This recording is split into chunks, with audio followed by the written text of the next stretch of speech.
What's up, Grilla Grills Nation? How's it going? Happy Friday as always. Today, guys, I'm super excited. We're just gonna jump right into this thing, all right? We're doing St. Louis style pork steaks. Michael Goldman, if you're out there, man, thank you so much. As always, guys, your ideas are what we're gonna be running with from now on. Our favorite idea every week, we're gonna run it. We're gonna send you something cool. Michael, if you're watching, shoot me your address, chefdrew at grillagrills.com, and we'll send you something awesome from us, all right? So let's do this thing. We're gonna jump right into the meat here. Where this comes from, guys, is the shoulder. So anytime you're smoking a pork shoulder, this is what this is. It's just crossed in, right, just sliced right across it. Super cool, super easy to work with, super flavorful. It's got a great fat to protein kind of ratio on it, so it lends itself to working really well on the grill. Also lends itself to going on the smoker for a while. We're gonna do both of those things for you today, so you can see two ways to prepare this, all right? Now, Drew, I'm screwed up here because you said pork shoulder. What the hell is that? I know pork butt. I don't know pork shoulder. Well, there's so many things I want to say. I'll keep this appropriate though. Pork shoulder and pork butt, same thing. It is the shoulder, just two different ways to go about calling it there, okay? Man, yeah, all right, here we go. So we're just gonna do as we always do. We're gonna grill all these off, okay? A little bit of oil on, and this is vegetable oil, guys, as I always tell you. We want that kind of higher flash point on it, all right? And believe it or not, because we're gonna be putting this on the braise, I'm gonna show you how versatile our sauces are. I'm gonna be using our cluck rub on this. I know that we're using pork today and we're not doing poultry, but I'm using the cluck rub. I just like the flavor of it better, and I'll show you this braising liquid in a second. This kind of mellows thing out a little bit. You can do it however you want. I'm using the cluck. There we go. Beautiful. These are really, really economical too, guys. These are great on the wallet, all right? I'm gonna turn these over. They're nice and thin for the most part too. These are cut about, ask them to cut them about 1/2 to 3/4 of an inch, exactly what they did. Usually you'll find these about that. Now, I guess I got a question. Usually, you know, pork shoulder is this giant piece of meat. You know, pork butt's a big old piece of meat that you smoke for a long time. I guess, how did they get this? Where did this come from on that pork shoulder? That's a great, so they just take the shoulder and they literally just cut it across the plane all the way down, okay? Basically coming from the center of the shoulder, as you can tell, these are bigger slices, all right? So probably not off the ends, but it is literally just a dissected pork shoulder. That is all this is. And I was really interested, Michael, I never cooked this before. You sent us this idea. I did some research on it, and this is very, very prevalent in St. Louis. This is obviously where it comes from. And it's kind of a working man's thing. It's called the working man's steak, working man's lunch. Just inexpensive, very tasty, very flavorful. Actually, these kind of cuts of meat, whether it's steak or pork or whatnot, these, whatever you call them, use the butcher's cut or the inferior cuts. By my flavor, or as a chef, by far the best ones, all right? So all we're gonna do, guys, is grill these. These don't take long at all right? Gonna grill them off. There we go. Using the 2/3 section of the Primate? Yes, I am. Just squeeze that one in there. There we go, guys. Awesome. We're just gonna let that go. We're gonna go ahead and keep our lid up today, okay? We don't need a tremendous amount of heat on these. All right. Next thing we're gonna do, we're gonna braise them, we're gonna grill them. We need to make our braising liquid really quick, all right? Let's clean up some of this rub here. All right, very, very simple, all right? 1 can of this case, in this case, our thick and bold barbecue sauce. 1 bottle, I should say. Done. 1 bottle of beer, dark beer. I'm using a local one from Bell's here in Michigan. It's a stout. I'm gonna stir this together. If you don't use all that, I want to taste it. Oh, I got some. I always buy extra for you, man. It's Friday, don't you worry. I got you. All right, we're gonna bring this up to a boil, give it a quick whisk just to incorporate everything. And guys, what we're gonna do eventually is we're gonna pour this over a couple of these steaks about 3/4 of the way up, cover it, stick it in our silverback for about 2 to 3 hours until it becomes fork tender. We're gonna braise it. Why do we need this liquid hot? It needs to go in hot so it's already creating steam when we put it in the container to braise it. So it's gotta be hot. That steam is what breaks everything down. So you can't put this in at room temperature. It needs to be hot, okay? All right, give these guys a quick look-see. Oh yeah. Dude, that's what I'm talking about. Look at that. That is sweet.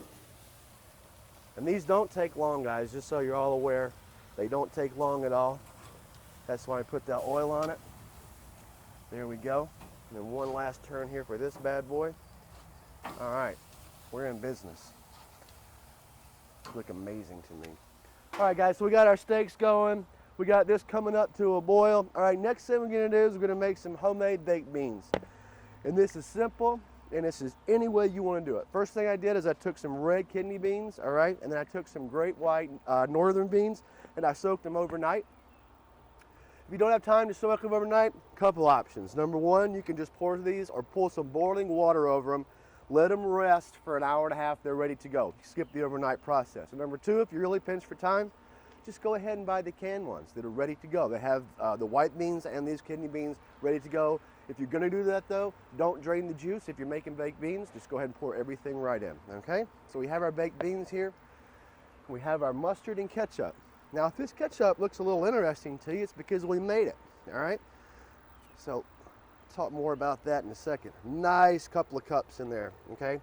Those sugars in that ketchup are what's gonna caramelize and really give us some great flavor, all right? Also, this mustard, we made this mustard too. So, coming out next week, guys, we have a really cool video on how we made this stuff, and I want you guys to check it out. It's very, very, very simple, very cost effective, not hard at all, all right? Now we got that in there. I'm just gonna give these another quick turn. Oh yeah, looking good. Oh, that's perfect. See how the caramelization there on the outside? Got that bone in there, so it's gonna taste really, really nice. I love things with the bone still in it. All right. Again, guys, these cook in a flash. It's a nice, quick, easy meal if you're in a hurry or just want to grill out at home and you don't feel like going through the whole process. Sometimes I don't. This is a great alternative. You know, one of the nice things I like about these videos is that we can show people how long it takes to cook something. Exactly. Like, we're not just telling you the recipe. We're not just saying, hey, do this, do that. We're showing you that it is as simple as it actually looks. It is. I mean, what's fun for me about this is I get to demystify the process for people. That might not make every chef out there extremely happy with me, but at the same time, most of this stuff is just super, super simple. We do a lot of cool things that are very easy to do. All right, guys, we have this coming up to a boil. We want to make sure we're kind of monitoring that because we don't want those caramelization too much in that barbecue sauce. It already has been cooked and reduced, hence the reason it's a sauce. So we just want to get that mixture nice and hot, all right? Beans. So we have our homemade ketchup, our homemade mustard. Again, guys, check us out next week. We'll show you exactly how to do that. Guys, we have some ham here. A lot of people use bacon. That's great. The version I'm going to show you in a second, our finished version of this, I made them yesterday. We had an awesome family cookout here at Grilla Grills. I made some brats, had a lot of leftover brats. I took the brats, cut them up, threw them in my baked beans. I'll show you that in a second. Again, this is super, super versatile. Ham, if you have it left over. Bacon, if you have it left over. Brats, if you have it left over. In they go, you're all set. This is just a hodgepodge of deliciousness right now. Next thing we're gonna do, guys, a little bit of balsamic vinegar. Hodgepodge of deliciousness. Hodgepodge I of like deliciousness. that a lot. There we go. A little bit there. We could be aggressive with this as we have a lot of sugars going in. It'll neutralize it. Do you have to use balsamic vinegar, or can you use I would highly, highly recommend it. Okay. Red wine vinegar would be fine. No light vinegars here, I'd say, but balsamic's the best if you have it. Got it. Okay. A touch of Worcestershire. Gotta go with the original on that. Gotta go with the OG, baby. I'm gonna check our friends out over here. Guys, we're essentially there. One more quick turn here. There we go. Something I always wondered, is there a reason why people try to get like the diamond marks on their steaks, or is it just because it looks pretty? It's strictly aesthetics. It's just aesthetics, that's all it is. All right, guys, 2 of these are ready to go. Our thinner ones, to go ahead and just throw these over here. We'll get to them in a second. We'll just let them hang out there for a second and do their thing, all right? They're cool. It's just a little bit long, guys. These are literally almost ready. That's how quick these go. This is ready to go. You can see right here it's boiling. That's what we want. We can go ahead and turn that off. Off we go. And let's go ahead and finish getting these components in our beans, and then we'll pull the rest of these steaks. All right, so we have our Worcestershire, we have our homemade mustard and ketchup, balsamic in there, okay? Next thing we're gonna do, a lot of people use molasses. I think molasses is great. I just happened to have honey today floating around, and I did not have a chance to get to the store. Again, Sounds just like being at home, doesn't it? This is why I love the things that we cook. We're gonna use honey because we have honey today, all right? We have some brown sugar, light brown sugar. Dark brown sugar is perfectly fine as well if you have that. All right, onion and garlic powder. All right, nice little bit here, guys. You really want some flavor. If you want to use fresh onion, you can. If you want to use fresh garlic, you can. I'm just choosing the powders today. Preferably the powder, not the salt, but that completely depends on what you have. Touch of water here, guys. Just a touch of water. This is about 2 cups. All right, we're gonna give this a nice stir. Just mix everything in there. And as you kind of notice, I wasn't really worried about how much of what I was throwing in. We're just looking for a consistency and we're looking for some flavor. All right, that's it. It looks like it's gonna be the perfect consistency. Now I wanna put some salt and pepper in there. Just a little bit, nothing crazy. All right, give it a little bit of zing there with that pepper. And here we go. Gosh, this is gonna be delicious. All right, our mixture's ready. I'm gonna take one of these highly super fancy pans here, and we're just gonna dump everything in, all right? It's gonna fit perfectly. There we go.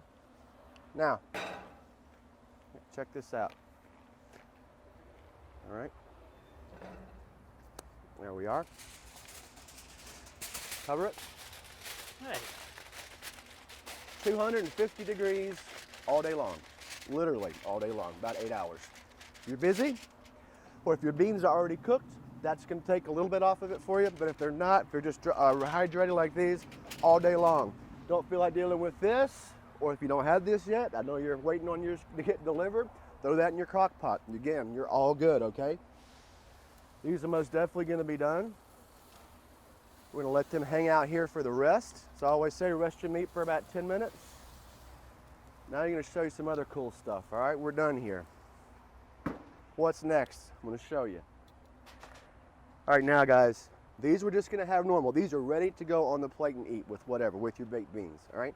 These, we've essentially seared these on the grill top, all right? These are cooked, you could eat these right now. But if we're gonna try something else a little different, we're gonna pour this braising liquid over it. And what we want, guys, is for it to come up about 3/4 of the meat. Do not submerge the meat or you'll dry out the meat, all right? That's actually perfect right there. Wait, what, do we dry out the meat by putting too much liquid in? You will, it certainly will. Did you know that? That doesn't make sense. It does not make sense at all. But that steam is gonna boil it. If you boil something, you can dry it out. You just want the steam to do its magic and have some of the surface area of that meat be exposed to that steam. Boiling will dry things out, guys. Braising will not. All right, so we can see it steaming up, about 3/4 of the way up the side of that one. In we go. And this is what I love about this. Forget about it, it's done, all right? It's completely done. I can walk away. That was so fast. Start to finish, that was fast, all right? Now, can you leave that in there at like 220 with the beans as long as you need to? Absolutely. Okay. What's like the recommended time on that? Recommended time would be about 3 hours. Okay. Now, let's see what we're working with. These are our beans, guys. These are our finished beans. I have some brats in there, cut up yesterday instead of some ham. Again, this is just something we throw together. Look how great that looks. You can barely tell that there's 2 different kinds of beans in there at this I know. point. These are awesome, okay? Perfect for a picnic, ready to just throw this on the table, let your whole family dig in. No frills on this, guys. No frills at all, actually. So let's put him over here. All right, let's see what our steaks look like. I haven't even looked yet. I just did these this morning. Here we go. These are the braised? These are the braised. Oh yeah, check that out. Super delicious, as we can see, not totally submerged. Absolutely fork tender, look at that. Oh wow, that's falling apart just by touching it. I know, pretty incredible. It's like you reverse engineered a pork butt there. It's really cool. I know, I'm super stoked about this. Michael, again, thank you, man. This is something I've never cooked before. Did a lot of research on it this week, so I'd be prepared. And that's why I wanted to do a couple different ways, and we did today. So thank you again for that, all right? We're gonna set this aside. See, guys, we're listening, man. We love cooking what you guys want us to cook because sometimes I'm even learning from stuff. I've never made this before, so it's really cool. Yeah, just throw those recommendations right in the comments, guys. The more comments we get, the better off we'll be and the more stuff we got to make in the future. 100%. And of course, a nice little gift in the mail is always nice too. Heck yeah, it is. All right, guys. So we have it. We have it grilled. We have our braised pork steaks. We've got our homemade baked beans. All that took no time to put together. Super, super easy to grill. I'm gonna switch this out now for my favorite part of the day. Time to get rid of this. Your favorite piece of equipment. My favorite piece of equipment. Bye-bye to that. And hello to my special friend, my special boy, the blender. You know it's Friday, and Dominic's drinking the beer. Dominic's literally drinking the beer. No, I didn't. Okay. You know how to use for that beer, don't you, Dominic? The use is to go in my belly. Fair enough. All right, guys, making sure we're working there. Okay. And actually, this was actually supposed to go in the baked beans. I forgot. Put a beer in there, guys. Dark beer will be awesome. Dominic, you can now have this beer. All right. I put my face on it, so I hope so. All right, guys. We're going to do strawberry margaritas today. Super easy. 3 ingredients. Strawberry syrup. I have a recipe on how to make this. This is strawberry and brown sugar, simple syrup. We're gonna have a video out on it soon. The recipe for this is already posted for you. So just if you wanna make it, go to grillagrills.com. Recipe's there, knock it out. Super, super easy, there's nothing to it. We also showed you guys how to make a blueberry, peach, and a cherry smoked syrup this past week. So those videos are out there right now. If you wanna check them out, it's the first out in our cocktail series. We're calling it Happy Hour with Grilla Grills. Absolutely, and they're cool too. So smoked cherries, grilled peaches, and with the blueberry, we actually put some lemon zest in there. So really some kind of cool flavor profiles. This is just simply strawberry simple syrup, but I made the simple syrup with brown sugar instead of using white sugar, just to give a little bit of depth of flavor on it, okay? As you can tell, we're classy around here. Went ahead and just threw it in one of my old barbecue bottles that I had sauce in. That's how we roll in these parts. All right, guys. A little bit of that thick and bold margarita. Right? A little bit of tequila. I have exact recipes for this too, the proportions, but we always have a rule about here with blenders, we just kind of eyeball it. There we go, and a bit more, all right? Well, I do have it, a precise recipe written for you if you want to check out grillagrills.com and have a look. As always, guys, we have some fresh lime juice here. Put about a cup in there, just about a cup. And then we just want to counter that with our sweet, awesome strawberry simple syrup, strawberry brown sugar. All right, and it goes. Proportion-wise, about how much are you using there? I usually go 1 to 1. Okay. So I'm saying I probably put a cup just on your lime juice. I'm gonna do the same with this. Okay. All right. If in doubt, all right, always put a little less of your simple syrup in there. You can always add more to that, kind of temper out that lime juice. Sometimes it takes me a second to kind of get the proportions, but I always kind of just keep it 1 to 1. All right, guys, and these are the strawberries that we soaked our simple syrup in to give it that flavor. All right, they're beautiful. We're gonna throw them in there. They contain a lot of flavor themselves. All right, in they go. Don't throw these out. Any simple syrup you make with fruit, please don't throw that fruit out. So many cool things you can do with it. You can make more, you can make drinks out of it, you can garnish with it, you can bake with it. I mean, the sky is really the limit. All right, guys, ice to the top. You're talking about baking with it. Actually, I took the peaches and the blueberries home last week. Oh, nice. And Allison made a nice little crumble out of those. See, there you go. Fantastic. You know, that's something we should start doing more. We should start doing a little bit of baking on here. I think we're going to get into that. Especially as the fall comes in, man, those crumbles and some of those fall fruits that come out of Michigan, incredible. Yeah, if you guys want to see anything like that, you want to see any kind of, smoked desserts, bacon on the Grilla, bacon on the Silverback, let us know. Throw them in the comments. We can we can start making breakfast too, to be honest with you. We have a lot of cool breakfast ideas. We can make some quiches, we can make some frittatas, we can do some omelets right there on the flat top. I mean, we can do anything you want. So keep that in mind, guys. All right, it's Friday. I'm ready for a cocktail. Here we go. I really didn't think it was gonna work. I didn't either. I was like, great, awesome. This is how my life works right now. All right. Goes blended in nice and easy there. Let's check it out. I might need a little bit more ice. What is the texture you want on the perfect margarita? Do you want it chunky? Do you want it like silky? I guess, what are you looking for? I don't like mine chunky. I like mine almost like a, I don't know, how'd you say, like a, what am I looking for? Like an icy? Does that make sense? Yeah. You know, like where you get a gas 7-Eleven station, or literally something like like a gas station icy. That's how I like mine. So everybody's kind of different. Some people like them super chunky. I just kind of like them the icy. How do you get like that perfect consistency? What do you usually look for in that? You know, it's really just eyeballing it. There's no special trick to this. I always maintain, and see, this is actually perfect for me right now, so I'm gonna turn it off. I always maintain that I add twice as much ice as I do to liquid. Okay. Right? So we had about this much liquid in here, and I put ice up to here. Okay. And that is the one rule of thumb that I follow. Yeah. You know, the recipe for your drink might be different. It doesn't matter, but that general quantity of 2 to 1. So 2 parts ice, 1 part water. That makes a lot of sense. Okay. All right. Oh yeah. See, that's gorgeous. Right there. Let's do this. See if it's. Oh yeah. See, look. That's literally like an icing. There we go. I don't have any limes today, so you get yours garnishless. Here we go, Dom. I mean, I get to drink it, so that's all I care That's about. all they care about. Hey guys, we hope y'all enjoyed everything. Cheers, man. This is a kind of a cheers. We're doing the physical cheers, but we're cheersing all of you. We hope you had a great week. I'm sure you're glad the weekend is here. We hope you have a great weekend. Look forward to seeing you guys next week. Might have a cool thing up my sleeve for July 4th. You never know. You'll have to tune in to see what's going on there. As always, guys, like, share, subscribe. It means the world to us and really helps us when you do that. Have a wonderful weekend on the smoke, and cheers, everybody.